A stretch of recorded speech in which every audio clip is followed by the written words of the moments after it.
ఓం సాయిరామ్ సమర్థ సద్గురు సాయినాథ్ మహారాజ్కి జై. సాయి భక్తులందరికీ నమస్కారం అండి. మన బాబా గారి దయ వల్ల మనందరం బాగుండాలి, సంతోషంగా ఉండాలి అని చెప్పి మనస్ఫూర్తిగా కోరుకుంటూ ఈ రోజుటి వీడియో స్టార్ట్ చేస్తున్నాను ఫ్రెండ్స్. ఇక ఈరోజు వీడియోలో మనం చూడబోయేది ఏంటి అంటే, తల్లి రానున్న ఈ 2 రోజుల్లో ఇది ఖచ్చితంగా జరిగే తీరుతుంది బిడ్డ, రాసి పెట్టుకో. వి అనే అక్షరం ఉన్న మగ వ్యక్తి, అలాగే ఎస్ అనే అక్షరం ఉన్న ఆడ వ్యక్తి వల్ల నీకొక షాక్ తగలబోతుంది. విన్నావు అంటే నీ గుండె గుభేలుమంటుంది బిడ్డ. అసలు వాళ్ళు నీ జీవితంలోకి ఎలా రాబోతున్నారు, ఏం ఆశించి వస్తున్నారు, మంచా చెడా, నిన్ను నష్టపరచాలనుకుంటున్నారా లేదా లాభాలు తెచ్చిపెట్టాలనుకుంటున్నారా? అసలు నీ జీవితాన్ని వాళ్ళు ఏం చేయదలుచుకుంటున్నారు? అసలు నీ జీవితాన్ని వాళ్ళు ఏ ఉద్దేశంతో నీ జీవితంలోకి వస్తున్నారు? వాళ్ళ మనసులోని మర్మం ఏమిటి? వాళ్ళ ఆంతర్యం ఏమిటి? ఇలా ప్రతి ఒక్కటి కూడా నేను గుట్టు రట్టు చేయబోతున్నాను. ఈరోజు నీ ముందు చెప్తున్నాను విను అని చెప్పి బాబాగారు అయితే మన కోసం ఒక మంచి సందేశాన్ని తీసుకొచ్చేసారండి. ఆ సందేశం ఏంటి? ఆ సందేశం రూపంలో బాబాగారు మనతో ఏం చెప్పబోతున్నారు వినే ముందుగా మన ఛానల్ని కనుక కొత్తగా ఎవరైనా చూస్తూ ఉన్నట్లయితే ప్లీజ్ సబ్స్క్రైబ్ చేసుకోండి ఫ్రెండ్స్. వీడియో నచ్చితే కనుక లైక్ చేయండి, షేర్ చేయండి, కామెంట్ చేయండి. ఇక వీడియోలోకి వెళ్ళబోయే ముందుగా ఒక్కసారి మనకు బాగా తెలిసినటువంటి గురువుగారు, మనకు తెలిసిన గురువుగారండి, షిరిడి సాయిబాబా ఆశీస్సులతో జ్యోతిష్యం చెప్తున్నారు గురూజీ సుబ్రహ్మణ్యం రాజు గారు, నెంబర్ 1 వశీకరణ స్పెషలిస్ట్. వీరి మొబైల్ నెంబర్ 9908224144. ఎలాంటి ప్రాబ్లం ఉన్నా సరే కేవలం ఫోన్ ద్వారా పూజలు చేసి పరిష్కరించేస్తారు. నేరుగా వెళ్లాల్సిన పని లేదు, పర్సనల్గా మీట్ అవ్వాల్సిన అవసరం కూడా లేదు. ఉన్న చోటనే కదలకుండా, మూడో కంటికి తెలియకుండా మీ మొండి సమస్యలను సైతం మీరు పరిష్కరించుకోవచ్చు. ప్రేమ, పెళ్లి, ఉద్యోగం, రాజకీయం, విదేశీ ప్రయాణం, ధనం నిలకడగా లేకపోవటం, భార్యాభర్తల మధ్య గొడవలు, ఆస్తి తగాదాలు, అప్పుల బాధలు, స్త్రీలు పురుషులు ఎటువంటి గుప్త సమస్యలున్నా సరే నెంబర్ 1 వశీకరణ స్పెషలిస్ట్.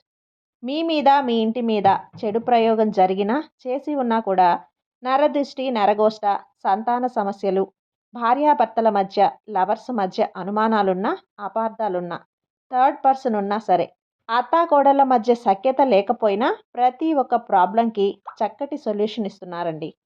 మీ వివరాలన్నీ కూడా సేఫ్ అండ్ సెక్యూర్గా ఉంచుతారు. మీకే కాదు, దేశ విదేశాల్లో ఉన్నవారు ఎలాంటి ప్రాబ్లమ్స్నైనా సరే పరిష్కరించుకుంటున్నారు. ఎంతోమంది విదేశాల్లో ఉన్నటువంటి వారు, దిక్కుతోచని పరిస్థితుల్లో అయోమయ స్థితిలో ఉన్నవారు ఇప్పుడు గురువుగారికి కాల్ చేసి వాళ్ళ ప్రాబ్లమ్స్ని సాల్వ్ చేసుకొని ఈరోజు హ్యాపీగా లైఫ్ లీడ్ చేస్తూ చాలా సంతోషంగా ఉన్నారు. కాబట్టే స్క్రీన్ మీద ఉన్నటువంటి నెంబర్కి ఒకసారి కాల్ చేయండి. మీ ప్రాబ్లంని గురువుగారితో పంచుకోండి. ఖచ్చితంగా గురువుగారు మీ ప్రాబ్లంకి సొల్యూషన్ చూపిస్తారు. ఇక వీడియోలోకి వచ్చేస్తే బిడ్డ, అస్సలు భయం లేదమ్మా. ఈ రోజు నుంచి సరిగ్గా 2 రోజులు మాత్రమే ఉంది. ఆ తర్వాత నువ్వు ఎంత ప్రయత్నించినా కూడా ఈ సందేశం నీ కంట పడదు, నీ చెవిన కూడా పడదు. అలాగే ఎందుకంటే ఖచ్చితంగా నువ్వు వినాలి అని ఎందుకు చెప్తున్నాను అంటే, నువ్వు ఈ 2 రోజుల్లోపు జాగ్రత్తగా ఉండాలి. ఏ విషయం అంటే, వి అనే అక్షరం ఉన్న వ్యక్తి నీ జీవితంలోకి ప్రవేశించబోతున్నాడు. అంతేకాదు, ఎస్ అనే అక్షరం ఉన్న స్త్రీ కూడా నీకు జరిగేది తెలిస్తే నీ గుండె గుబులవుతుంది. జాగ్రత్తగా ఈ బాబా చెప్పే సందేశం విను, తప్పకుండా ప్రయత్నం చేయి బిడ్డ. ఈ బాబా ఒక్క సందేశాన్ని నీకు తెచ్చారు అంటే అందులో ఎంతో అర్థం దాగి ఉంటుంది కదా, నువ్వు అర్థం చేసుకోవాలి. ఇక ఏమాత్రం కూడా నిర్లక్ష్యం చేయకుండా ముందుగా నీ గురించి ఈ 2 ముక్కలు చెప్పాలి. నీకు తెలియంది నీ గురించి నీ తండ్రి ఈరోజు నీకు పరిచయం చేయబోతున్నాను. ఇది విన్నాక నీకే అనిపిస్తుంది, ఇదంతా కూడా నాలో ఉన్న ఇవన్నీ కూడా నేను ఇంతవరకు గమనించుకోలేదే, ఇవన్నీ కూడా ఉన్నాయా, ఇన్ని తప్పులు, ఇన్ని పొరపాట్లు అనేటివి ఎందుకు నేను సరిదిద్దుకోలేదు? ఈరోజు నా బాబా చెప్తున్నది నిజమే కదా, నాలో ఇన్ని లోపాలున్నాయి, తప్పులున్నాయి, పొరపాట్లు ఉన్నాయి, మంచి చెడు అన్నీ ఉన్నాయి. నువ్వే ఆశ్చర్యానికి గురవుతావమ్మా. నువ్వు పుట్టినప్పటి నుంచి కూడా నీ జాతకం ఎలా ఉంది అంటే, నీ భవిష్యత్తు నువ్వు ఎలా గడుపుతూ వచ్చావు అంటే, నీ జీవితం ఎలా కొనసాగుతూ వచ్చింది, ఇన్ని ఘటనలు, సంఘటనలు నీ ముందుకొచ్చాయి. ఇలా ప్రతి ఒక్కటి కూడా నీ ముందు ఈరోజు నేను ఉంచబోతున్నాను. అసలు నిర్లక్ష్యం చేయకుండా, ఏమాత్రం కూడా ఏమరపాటుగా లేకుండా చాలా గంభీరంగా నువ్వు ఉన్నావు. ఎవ్వరికీ కూడా అంత తేలికగా బుట్టలో పడవు. ఎవరినైతే ప్రయత్నిస్తారో అది ఎప్పటికీ కూడా జరగని పని. ఆ తర్వాత వాళ్ళు పప్పులు అస్సలు ఉడకవు కదా! ఉన్న విషయం మొహాన్నే చెప్పేస్తావు. కుండ బద్దలు కొట్టినట్టు చెప్పేస్తావు. మనసులో ఏది కూడా అసలు ఉంచుకోవు. ఎవరికీ కూడా లొంగవు. ముఖ్యంగా స్వతహాగా నీ కాళ్ళ మీద నువ్వు నిలబడి పని చేయాలి. నా రూపాయి ప్రతి రూపాయి నేను సంపాదించుకోవాలి. ఒకరి మీద ఎప్పుడూ కూడా ఆధారపడకూడదు. ఒకరి చేత మాట పడకూడదు, అనిపించుకోకూడదు అనే ఒక గట్టి నిర్ణయం మీద బ్రతుకుతూ ఉంటావు. ఇక ఆ నిర్ణయం కోసం చాలా చాలా కష్టపడి పనిచేస్తావు. కష్టపడే జీవివి అని కూడా చెప్పాలమ్మా. అంటే చిన్నప్పటి నుంచి కూడా నువ్వు ఎన్నో కష్టాలను చూసి పెరిగావు కదా! ముఖ్యంగా నీ తల్లిదండ్రుల విషయం గురించి చెప్పాలి అంటే వారివి కూడా కష్టాల బ్రతుకులే. కష్టాల్లో బ్రతుకుతూనే వచ్చారు. ఇంకా కొంతమంది గురించి చెప్పాలంటే తాగుడుకు అలవాటు పడి బానిసైపోతున్నారు. పిల్లల్ని సరిగ్గా పట్టించుకోవటం లేదు. వాళ్ళకి సమయం కూడా గడపటం లేదు. సరదాగా ఉండకపోవటం అటుంచి వారి మనసుకు దగ్గర అవ్వకపోవటం. ఊహ తెలిసినప్పటి నుంచి కూడా నువ్వేంటి అంటే ఇలాంటి సందర్భాల్ని, స్థితుల్ని, సంఘటనల్ని చూస్తూనే పెరిగావు కదా! ఎందుకంటే నాన్న నన్ను సరిగ్గా పట్టించుకోవటం లేదు. నన్ను ప్రేమగా దగ్గరికి తీసుకోవటం లేదు. ఈయనకి చెడు అలవాట్లు ఉన్నాయి. నీ మనసులో ఈ విధంగా నాటుకుపోయింది. అంతేకాదు నీ బంధువులు కానీ, ఇరుగు పొరుగు వాళ్ళు కానీ, తెలిసిన వాళ్ళు కానీ ఇలా ప్రతి ఒక్కరూ కూడా నీ జీవితాన్ని, నిన్ను, నీ కుటుంబాన్ని చిన్నచూపు చూశారు. అవన్నీ నువ్వు చూసావు. అంతేకాదు వీళ్ళ దగ్గర డబ్బు లేదు. వీళ్ళు ఉన్నోళ్ళు, లేనోళ్ళు. వీళ్ళ గతి ఏంటి? కనీసం తినడానికి తిండి లేదు, కట్టుకోవడానికి సరైన బట్ట లేదు, ఉండడానికి ఇల్లు లేదు. ఇలాంటి చీదరింపులు చూసావు, అవహేళనలు చూసావు. వాళ్ళు నిన్ను చూసి నవ్వుకోవటం చూసావు. నిన్ను చులకనగా చూడటం కూడా చూసావు. అన్నీ కూడా చూస్తూ పెరిగావు. ఇక్కడ ఏమైంది అంటే నీ మనసు చాలా గాయపడింది. నేనెందుకు ఇలా ఒకరి దగ్గర మాట అనిపించుకోవాలి? ఎందుకు ఒకరి దగ్గర అవహేళన పొందాలి? నేను కూడా నా జీవితంలో కష్టపడి నా రెక్కల కష్టంతో పైకొచ్చి ఒక గౌరవం, పేరు, ప్రతిష్ట నేను సంపాదించుకోవాలి. నా దగ్గర అందరి దగ్గర కూడా నేను శభాష్ అనిపించుకోవాలి. నా తల్లిదండ్రులకు నేను పేరు తెచ్చిపెట్టాలి. ఎప్పుడూ పేదరికంలో ఉండి అందరి దగ్గర నవ్వుల పాలవ్వాలి అన్న ఒక గట్టి నిర్ణయం వల్ల ప్రతి నిమిషం కష్టపడడానికి నువ్వు నిర్ణయించుకున్నావు. అదే విధంగానే ఇష్టపడతావు కూడా. ప్రతి రూపాయి పొదుపు కూడబెట్టడానికి ఇష్టపడతావు. రూపాయి రూపాయి పోగు చేశావు. ఇది నువ్వు ఈ చిన్నప్పుడే పేదరికాన్ని అనుభవించావు. అలాంటి అవమానాలు, అవహేళనలు అనుభవించావు. రేపటి రోజున నీ పిల్లలు అలాంటి స్థితి రాకూడదు అన్న ముందు చూపు, జాగ్రత్త, భవిష్యత్తు గురించి ప్రణాళిక చక్కగా సిద్ధం చేశావు. నిన్ను నువ్వు ఒక దారిలో వెళ్ళు తల్లి. నీ సాయి ప్రతి క్షణం అనుక్షణం నిన్ను నడిపిస్తాను. నీ సాయి తోడు, నీ సాయి అండ నీకుంటే నువ్వు ఎక్కడికి వెళ్ళినా సరే వెనక్కి తిరిగి చూసుకోవాల్సిన అవసరమే లేదమ్మా. అన్నీ నీ బాబా చేస్తారు. ఇప్పుడు ఎలా అయితే వెళ్తున్నావో అలానే వెళ్ళు. నీ కష్టానికి మించిన శక్తి ఇంకొకటి లేదు అని తెలుసుకో. నీ కష్టానికి మించిన అదృష్టం ఇంకొకటి లేదు బిడ్డ. అందుకే నువ్వు ఎంత గట్టి నిర్ణయానికి కూడా వచ్చేసావు.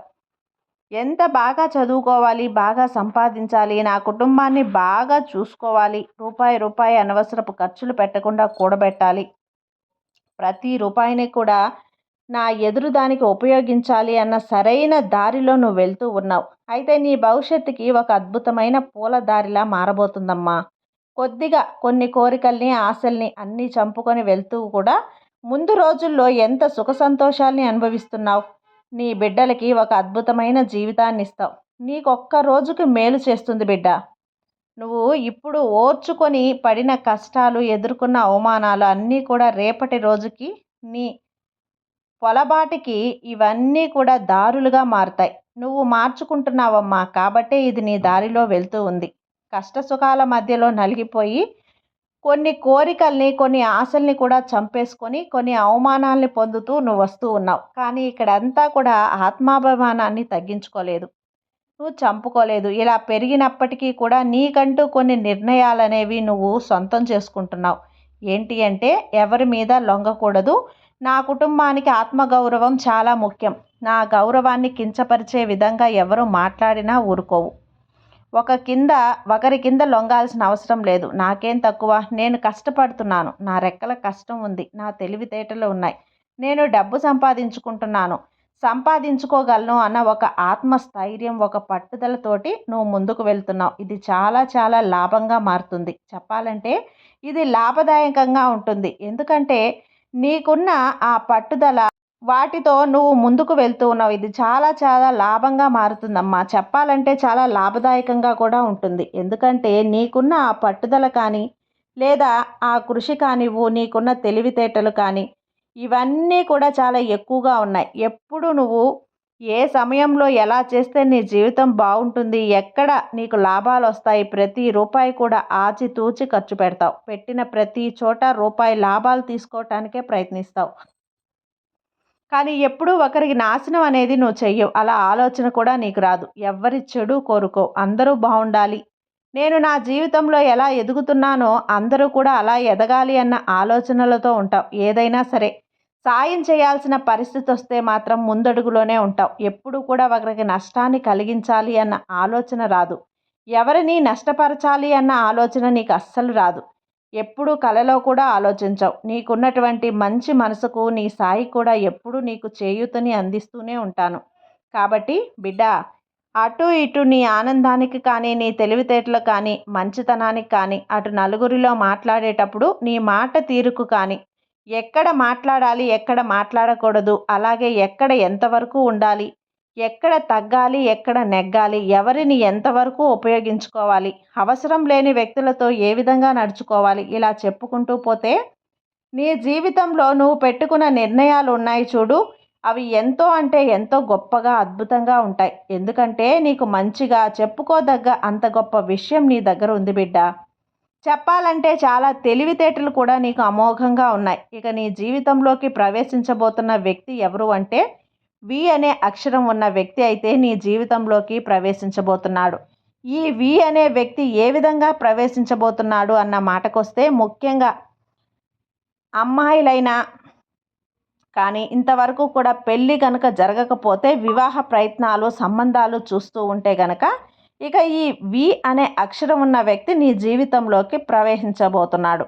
వి అనే అక్షరం ఉన్న వ్యక్తి ప్రవేశించడం ద్వారా నీ జీవితం అనేది చాలా అంటే చాలా సంతోషంగా మారుతుంది. ఇక చాలా చాలా ఆనందకరంగా కూడా ఉంటుంది.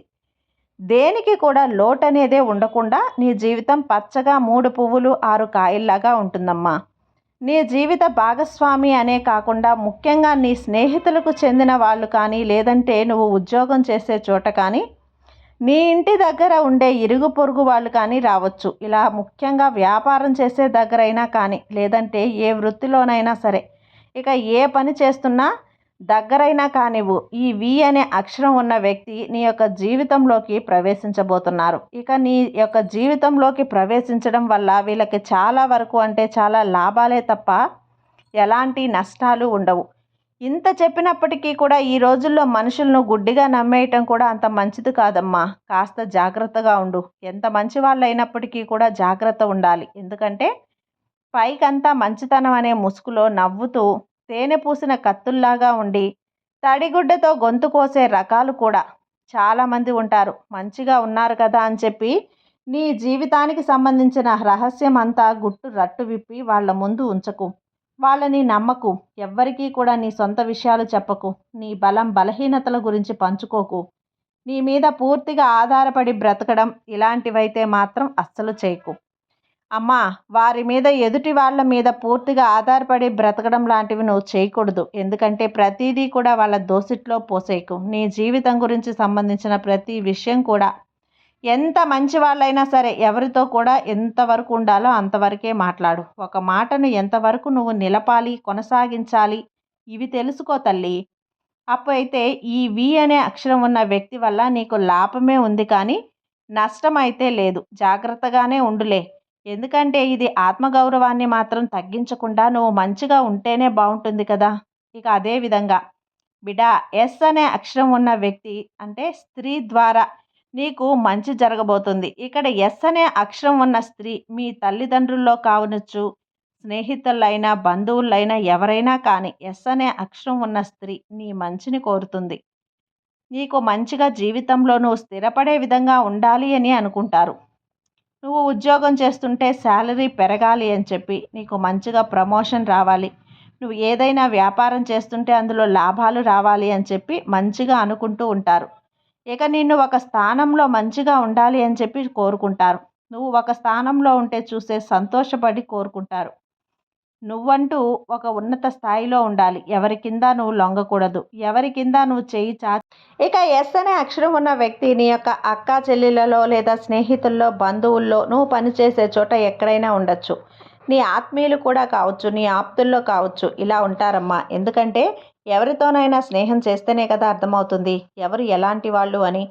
వారు మాకు మంచి కోరేవారా, చెడు కోరేకునే వాళ్ళ, వీరితో నాకు మంచి ఉందా లేదా, మంచి చెప్పొచ్చా, చెడు చెప్పొచ్చా, ఇలా ప్రతి ఒక్కటి కూడా నేను పంచుకోవచ్చా, పంచుకోకూడదా, ఇలాంటివన్నీ కూడా నీకు అతి కొద్ది రోజుల్లోనే తెలుస్తాయి. అలాగే నువ్వు ఎవరితో మాట్లాడకుండా, స్నేహం చేయకుండా ఉంటే జనాలు వాళ్ళ వ్యక్తిత్వాలు, మనుషులు ఎలా తెలుస్తుంది చెప్పు? ధైర్యంగా ముందడుగు వేయి. ప్రతి మనిషితో, ప్రతి మనుషులో ఏముంది, వాళ్ళ ఆలోచనలో ఏముంది అనేది పసిగట్టు. ఆ తెలివితేటలు నీకు రావాలి అంటే నలుగురిలో నువ్వు మెలగాలి. మెలిగితేనే ఆ సత్తా, ఆ ధైర్యం, ఆ తెలివి అనేది, ఆ సామర్థ్యం అనేది నీకొస్తాయి. ఒంటరిగా గుహలో కప్పలా నలుగురితో కలిస్తే ఎలా తల్లి?